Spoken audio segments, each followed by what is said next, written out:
जी अस्सलाम वालेकुम। मैं हूँ अवैस सलीम और मेरे साथ आज फिर हैं मेरे दोस्त जनाब वाजिद अली सैयद साहब, वाशिंगटन डीसी से मुझे ज्वाइन कर रहे हैं। पिछले हफ्ते भी हमने गुफ्तगू की थी इनके साथ और उस वक्त डोनाल्ड लू कॉन्ग्रेशनल कमेटी में पेश होने वाले थे। हमने उनके इम्कानात पे बात की थी।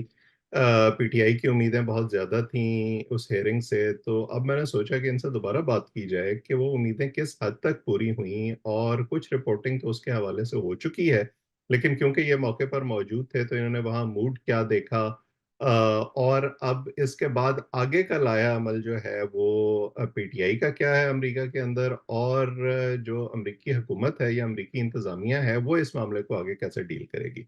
तो वाजिद साहब, बहुत शुक्रिया आपका वक्त देने के लिए। एक थैंक तो यू। मुझे आप ये बताएं पहले जनरली कि इस वाक़े की रिपोर्टिंग जो आपने अभी तक देखी है, मैंने बल्कि इसके बारे में ट्वीट भी किया था कि ऐसे लगता है कि जो पीटीआई के हामी हैं वो ये कह रहे हैं कि जी डोनाल्ड लू ने जो है ना वो जो बयानात दिए हैं उससे तो इमरान खान साहब सच्चे साबित हो गए हैं। और जो पीटीआई के मुखालफीन हैं वो ये कह रहे हैं कि जी देखा वो उसने तो झुटला दिया सारा कुछ, तो इमरान खान और पीटीआई तो झूठे साबित हो गए। असल में क्या साबित हुआ है इस हियरिंग में, वो जरा आप हमें बताएं। अच्छा, हियरिंग इस लिहाज से इम्पोर्टेंट थी कि नई गवर्नमेंट बनने के बाद हम्म। पाकिस्तान के जो हालात हैं, और we have to actually consider this कि American policy towards the region and especially towards Pakistan वो क्या है। हम्म। यही थीम था। इसके अंदर जो कमेटी का जो पैनल था, कंग्रेशनल पैनल है, उसने जो गुफ्तगू की वो मेजॉरिटी इलेक्शंस के हवाले से ही थी। और ये भी था कि अब हमने पाकिस्तान के साथ डील कैसे करना है, नई गवर्नमेंट के साथ डील कैसे करना है। हम्म। तो वो बहुत वाजे तौर पे, बजाय इसके कि कोई डिप्लोमेटिक किसी किस्म की सेंटेंसिंग होती, तो बहुत वाजे अल्फाज में डोनाल्ड लू ने एज असिस्टेंट सेक्रेटरी अपना और अमरीकी पॉलिसी के हवाले से गुफ्तगू की। अच्छा, हॉल के अंदर मेजॉरिटी लोग जो हैं वो पीटीआई के ही थे। उसकी एक बड़ी रीजन ये है कि उससे पहले ये ढंडोरा पीटते रहे हैं कि हम करवा रहे हैं, तो हम्म। पीटीआई के यहाँ के जो डायस्पोरे के लोग हैं उन्होंने करवाया। अच्छा, वो लोग अप्रोच तो किया उन्होंने, एक रेजोल्यूशन भी इस हवाले से कि पाकिस्तान में डेमोक्रेसी होनी चाहिए, वो अपने अपने कांग्रेसमैन अपने अपने हलकों के लोगों से बात करके वो करवा और चुके हैं। हम ये जानते हैं, अब जो लोग अमेरिकी सिस्टम को जानते हैं, कि यहाँ पर जो रिप्रेजेंटेटिव हैं वो अपने कॉन्स्टिट्यूएंट की बात को अहम समझते हैं, उनको जवाब देते हैं, और बिल्कुल। ख़ास तौर पे अगर वो उनके डोनर भी हों तो फिर तो वो उसको अपना फर्ज समझते हैं। और यही यही हमने देखा कि वो फिर प्ले पैन आउट हुआ कि यही कॉन्स्टिट्यूंसी के इन्हीं लोगों को, क्योंकि अब इलेक्शन का साल है, मेरे ख्याल हमने लास्ट टाइम भी इस पे बात की थी कि इलेक्शन का साल है, तो अपनी इन्हीं कॉन्स्टिट्यूंसी के लोगों को उन्होंने बात की, उनसे जो क्वेश्चंस वगैरह लिए पाकिस्तान के हवाले से, और फिर उसी तरह के क्वेश्चन वहां पे पूछे भी। बहुत कम ऐसे सीनियर मेंबरान थे पैनल के जो पाकिस्तान को बहुत पुराना जानते हैं और पाकिस्तानी पॉलिटिक्स के बारे में थोड़ा सा इल्म भी रखते हैं। हम्म। लेकिन यह obviously it was overshadowed PTI या इमरान खान साहब के साथ क्या हो रहा है और कैसे हो रहा है। एक और बड़ी दिलचस्प बात सूरत ये थी कि जब भी डोनाल्ड लू ने किसी साइफर के हवाले से जब भी बात हुई, तो उनको पीछे से फिर नारे मारे गए, झूठा झूठा करार दिया गया। तो that was not in a good test. But कुछ लोगों को अदरवाइज निकाला भी गया फिर वहां से। कोर्ट में इनके कुछ लोग थे जो वहां बैठे थे और वो फ्री इमरान खान के नारे भी लगाते रहे, जिसका देखें रियलिटी से जो ग्राउंड पे है, या जो अदालती कार्रवाई उनके खिलाफ जिन केसेस के ऊपर हुई उनसे कुछ लेना देना नहीं था। ऐसे ही जज्बाती किस्म के सियासी कोर्ट नारे थे। बैंक की तो बड़ी पुरानी एसोसिएशन है ना इमरान खान से, जब इन्होंने वो ड्रोन्स के खिलाफ एक एहतजाज किया था तब से इनका वो चल रहा है आपस में। जी जी जी जी जी। तो वही दो तीन लोग हैं जो हमेशा आते हैं और वही आके नारेबाजी भी करते हैं। उसकी वजह से उन्हें किक आउट कर दिया गया था, अच्छा, लेकिन ये ये बड़ा नारेबाजी अफसोस पीटीआई के था। लोगों ने करने की कोशिश नहीं की? वो जो इतने जज्बाती थे उन्होंने अपने जज्बात का इजहार उस कमरे के अंदर नहीं किया? वो सर जी कटे जाते ना फिर, तो मैंने ना करो।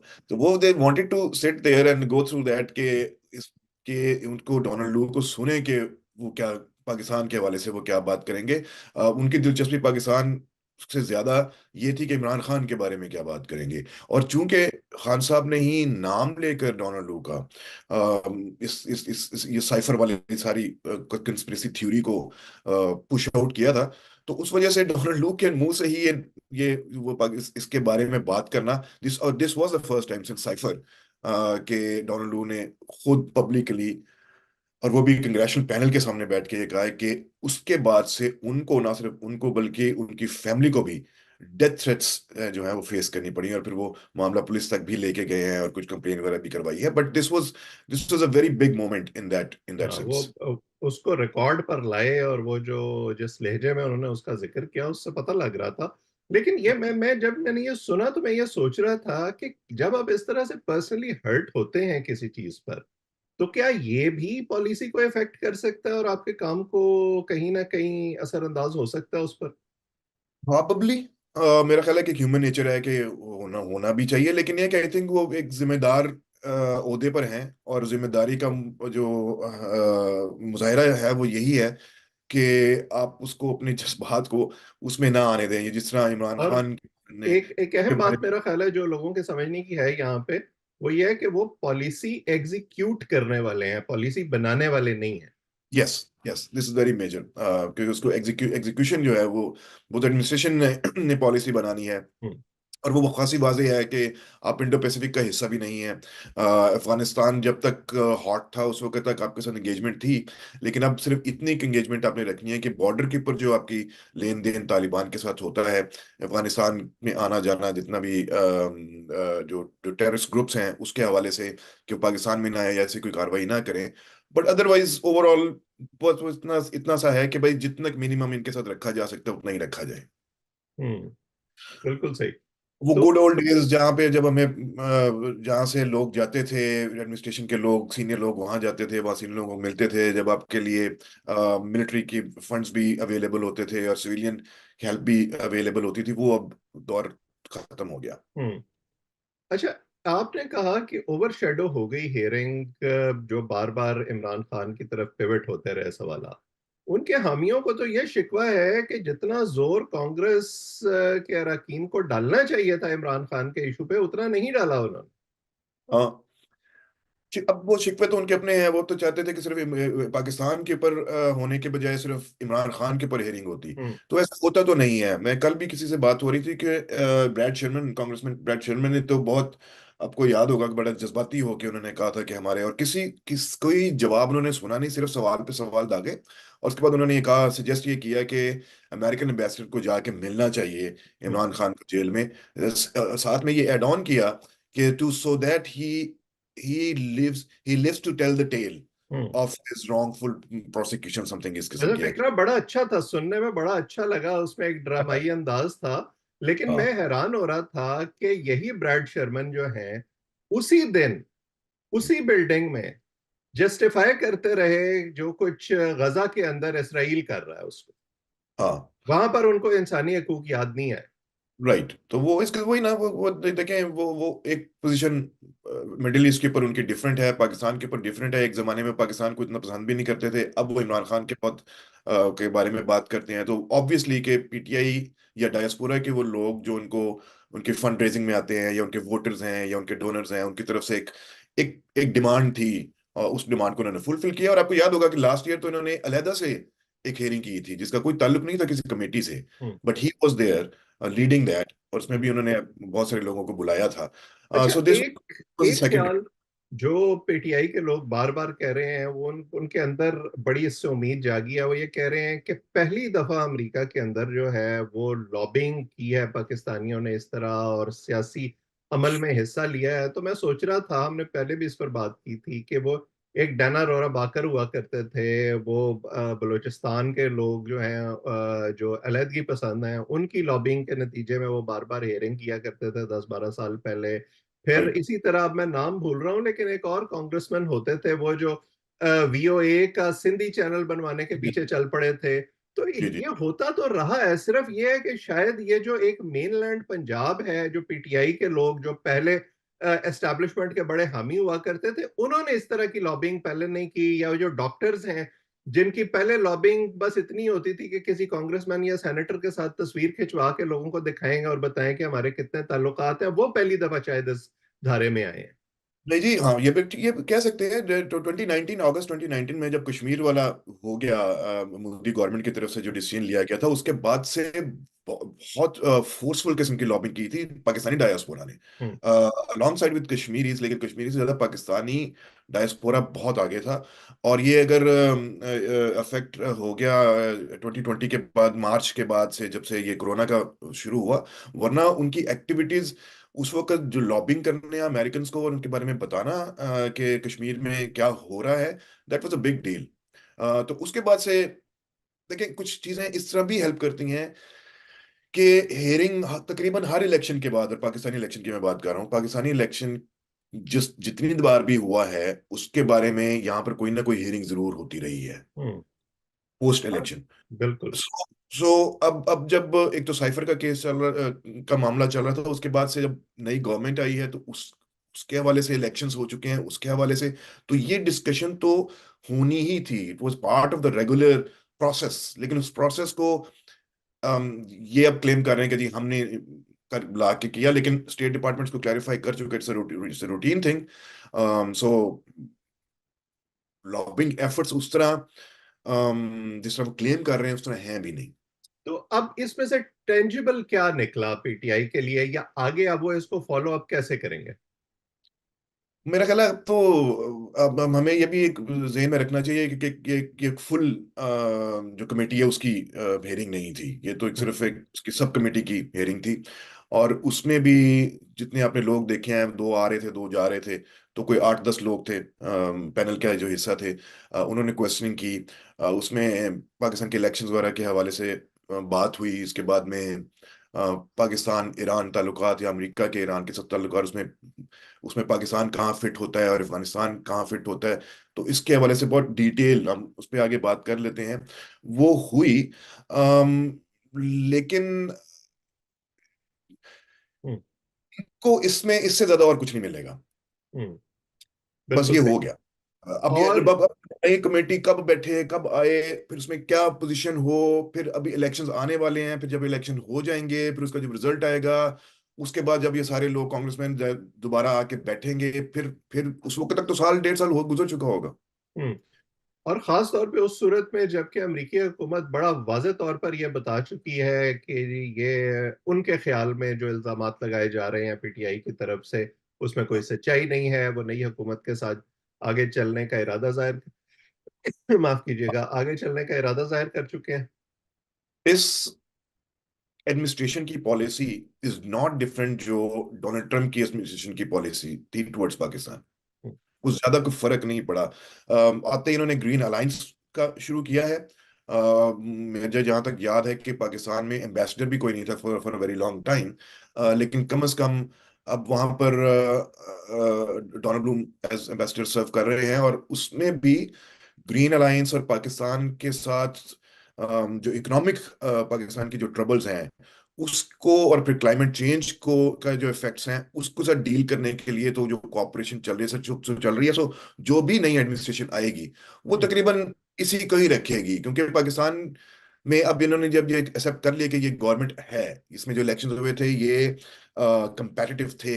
हाँ, इनके ऊपर जो एलिगेशंस हैं ऑफ इरेगुलरिटीज, उनकी इन्वेस्टिगेशन जरूर होनी चाहिए। वो ਜਦੋਂ होएगी उਦੋਂ होएगी, उसका तो जो नतीजा निकलेगा वो निकलेगा। वो पाकिस्तान इनको कन्वे कर देगा अगर इन्होंने ज्यादा पूछा भी तो। But overall the system is कि उन्होंने एक्सेप्ट कर लिया कि अच्छा जी ये गवर्नमेंट है। उसकी बड़ी रीजन ये है कि आपकी इतनी बड़ी पॉपुलेशन, और इसमें डोनाल्ड ने उसका जिक्र भी किया था कि आपकी जो जितने भी महसूलात है उसका 70% तो डेट सर्विसिंग में जाएगा। हम्म। सो आईएमएफ के प्रोग्राम को वहां पर इंप्लीमेंट करवाना फॉर योर इकोनॉमिक रीजंस, जो वोज हैं आपकी बिजनेस के हवाले से भी और इकोनॉमी के फाइनेंस के हवाले से भी, उसमें यही गवर्नमेंट है जो कर सकती है। सो हम्म। कॉन्टिन्यूटी मुझे नजर आ रही है कि अगर कोई यहाँ पर कोई चेंज होता भी है, ये पॉल तो ओवरऑल पॉलिसी चेंज नहीं होगी। बिल्कुल सही। अच्छा, फाइनली इस बारे में मुझे ये बताएं, आप तो खैर उस कमरे के अंदर थे जहाँ हियरिंग हो रही थी, सुना है बाहर भी कोई दमा चौकड़ी मच रही थी पीटीआई के हामियों के अंदर, आपस में कोई लड़ाई बड़ाई आर्गुमेंट हो रहा था, ये क्या मामला हुआ? हाँ, ये कुछ लोग हैं जो एक तो पार्टी, खैर मैं उसको पार्टी तो नहीं अब मानता हूँ, लेकिन ये है कि जो भी बचा कुचा रह गया है उसमें डिविजन्स हैं अब बहुत सारी।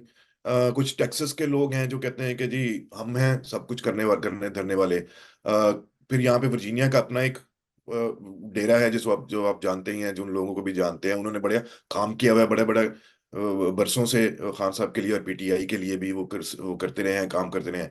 कुछ नए लोग आए हैं जो कहते हैं कि जी अब हमसे बड़ा चौधरी कोई नहीं है। तो इस किस्म के मामलात हैं, उसी उसी वजह से ही वहाँ पे कुछ स्कर्मिश वगैरह, स्कर्मिश तो खैर नहीं है, लेकिन है कि वो उनकी लड़ाई वगैरह का सुनने में आया। ये बहुत बाद में हुआ था, लेकिन चूंकि मेरा इंटरेस्ट ये था कि कमरे के अंदर क्या हो रहा है, और उसके बाद में हियरिंग खत्म होने के बाद कमरे के बाहर जो वो हुआ, तो वो मेरा ख्याल है कि ये पीटीआई का भी एक करेक्टरिस्टिक है कि वो आपस में लड़ पैंदे ने। अगर उन्हें कोई और निशाना ना मिले तो, और ऐसे मौकों पर एक वो दौड़ ये भी तो हो जाती है ना कि क्रेडिट किसको मिलेगा।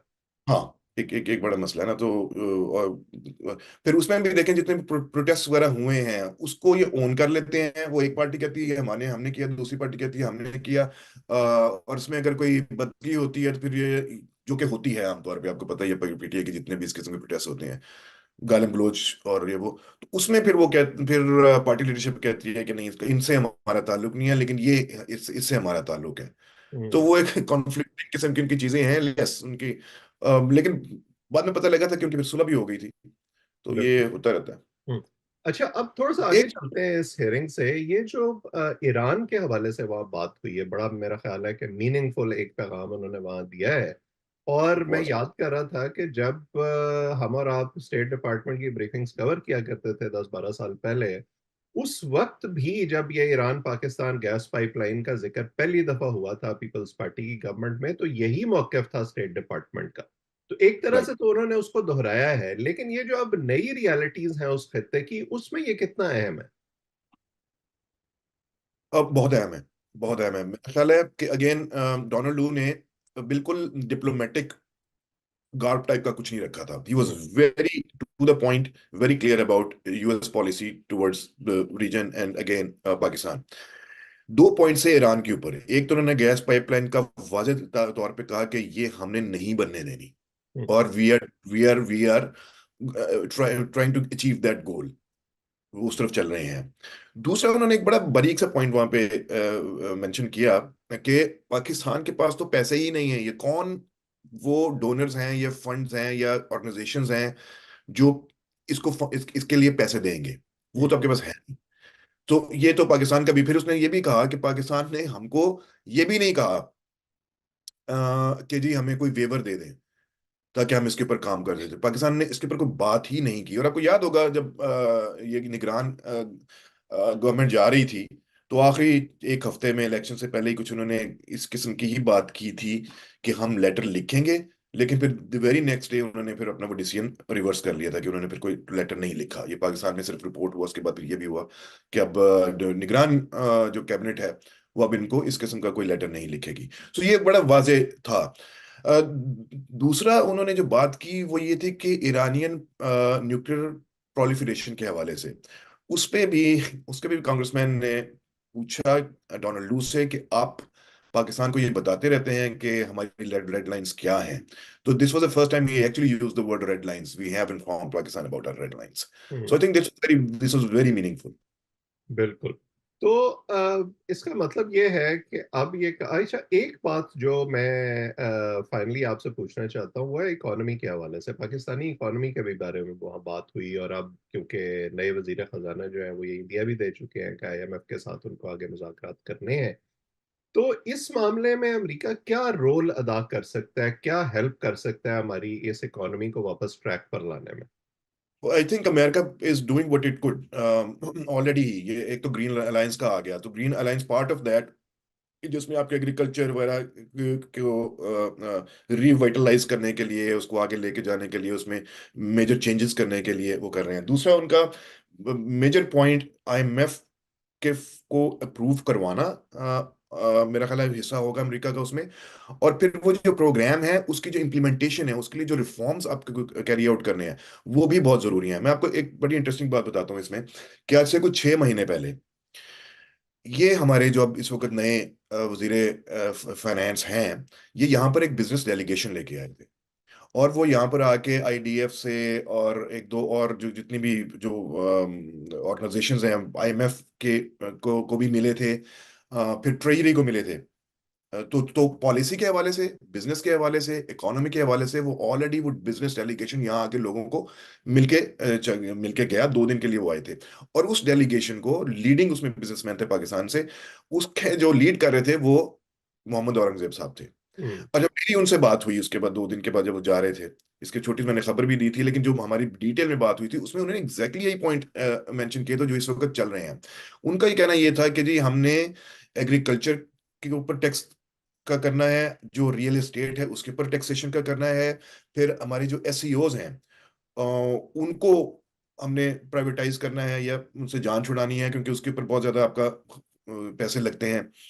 फिर जो बिजनेस नेट है, और ही was very clear on this कि जो रेगुलर रेगुलर सेक्टर है और फिर जो सैलरीड क्लास है, आप उससे कितना का आप उसके ऊपर उनके ऊपर दबाव डालते जाएंगे, या पेट्रोलियम प्राइसेस के हवाले से कितना करते जाएंगे। So he was very clear about it. और वही जो मीटिंग्स उनकी हुई थी उसके अंदर जो पॉइंट्स उन्होंने बताए थे, तकरीबन उसी किस्म की बातें यहाँ पर अब हो रही हैं। नई गवर्नमेंट ने, और ये उन्होंने तब भी कहा था, नई गवर्नमेंट ने भी अब ये डिसाइड किया है कि हमें आईएमएफ के साथ एक प्लान चाहिए जो कि 3 से 5 साल तक का जरूर होना चाहिए। सो अब मेरा ख्याल है 4 साल की बात हो रही है, तो इन इन द मिडल देयर, तो उसमें यूएस रोल बहुत वाजे है टू बिल्कुल मेक सही। This happen. हम्म। बिल्कुल सही। चले देखते हैं कि अब ये मामलात आगे कैसे चलते हैं। कोई डोनाल्ड लू साहब के साथ कोई मुलाकात पाकिस्तानी किसी वक्त की अमेरिका के अंदर या पाकिस्तान के अंदर कोई इम्कान है?